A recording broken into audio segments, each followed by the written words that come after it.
it's Sonia. This is going to be our second video in the series.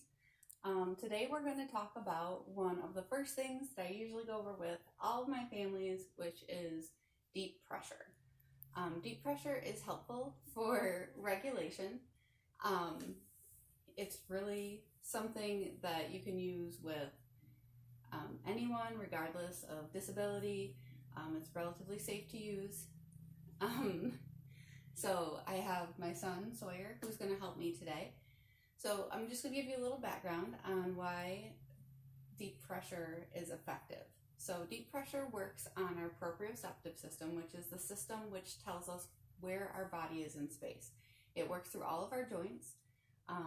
We have muscle spindles and our joint receptors that signal to our brain the position that each of our joints is in, even when we're not thinking about it.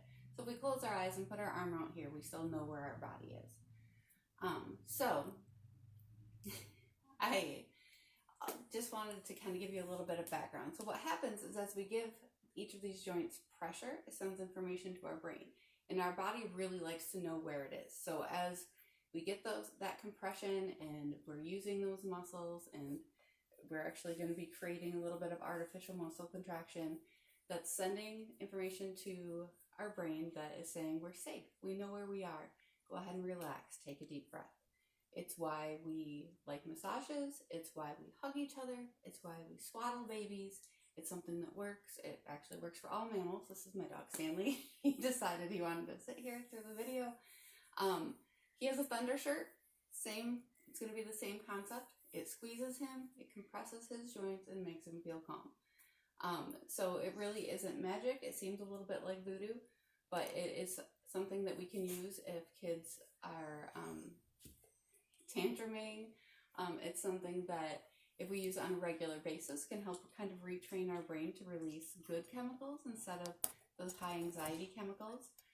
It's something as a parent that if you notice that your child is having a rough day, sometimes you can just go ahead and intervene and introduce some deep pressure. And a lot of kids will start to ask for it because it's so effective, especially when when you have a child that needs it. Also, kids who are a little bit clumsy, are maybe a little bit slower with speech, it kind of helps bring down that system so that they can feel calm enough to get information out. So the example I like to give a lot of times is sometimes when kids inside is kind of running high, it's like if you had a rough day and everyone's calling you and you have all this stuff at work and then you come in the door and you're carrying bags and people start asking you questions, it's like you can't even get the words out. You don't have the extra energy to process. And so kids whose sensory system is very high don't have that extra energy to process. Their brain is releasing a lot of chemicals that are making them feel anxious. So when we apply this deep pressure, that helps to calm that system and release some of those good chemicals. So I'm going to go ahead and show you the difference when I say deep pressure between deep pressure and what we usually think about when we say we're going to squeeze our kid. So here, I'm going to give you a hug. So just get up on your knees and let mom hug you. It's his favorite. So a lot of times when we hug, I'm going to turn you this way, buddy. A lot of times when we hug, what we do is we push here and we spread the scaps apart. So that's actually kind of the opposite of what we want. If we want to compress a joint for calming, we're going to use the insides of our arms here, and then we're going to squeeze his body in.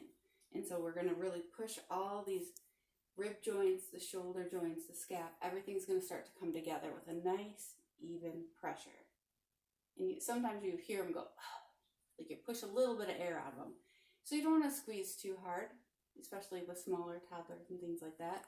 But you want to think about that pressure going in. Same thing if we're going to squeeze hands. So a lot of times I suggest that families start with hands and feet because a lot of times if we grab a kid, they think, oh, you're going to change my diaper, you're going to make me do something I don't want to do, because that's usually why we grab them. So if we can start talking to kids and say, oh, I'm going to show you a little squeeze, and we start with the hands or we start with the feet, we want to squeeze all of these joints together. So a lot of times if I tell families to squeeze, what they'll do is they'll press right here, and you'll see how all those bones start pressing apart. But instead, what I want you to do is we're not going to use our fingertips. We're going to use our hands from here to here, and we're going to squeeze and compress those joints together. And really, I'm squeezing against my own hand as well as Sawyer's. So he's getting that compression where all those bones are getting squished together a little bit. Again, not super hard. You can kind of tell. And you can move up their arm. You're going to squeeze the bones together. So we're not squeezing them apart like this, which is a separating. When you push in the middle, that separates our joints. We're going to push in. Give it nice, even pressure, and you can move up their arms. Let me see your feet, buddy. I'm going to do the same thing on our feet.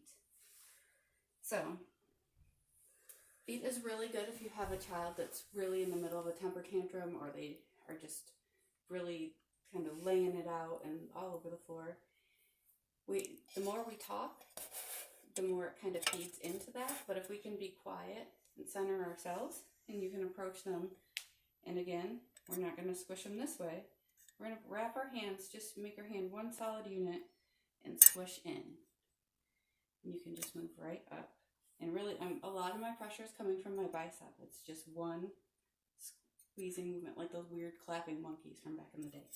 You're just going to squeeze in. I'm compressing. There's a little bit of squeeze with my hands, but again, I'm keeping my fingertips out of it. So that's really a good way that you can kind of get some of that deep pressure in. Another great thing about doing this is if you do it regularly, like at diaper changes or before feedings, you're going to get a lot of eye contact. So that's a way that you and your child can start bonding, especially if you have a nonverbal child, or you just have a kid that's having a hard time, getting himself together. So deep pressure is always a great way to bond. Do it before bath, do it before bed, you do it when they first wake up. So the more we do this on a more regular basis, it's again going to kind of start training their body to release those good chemicals and let them know what it feels like to be calm. And like I said, a lot of kids will start asking for it. So when you're going to do it, label it something. Oh, we're going to do our squeezes. Oh, do you want me to, hold your feet? Or do you want your big hugs? That sort of thing. So think of what works for your family. And again, like I always say, be gentle with yourself. You're doing a great job. Thank you for showing up for your kids. And we'll see you next time.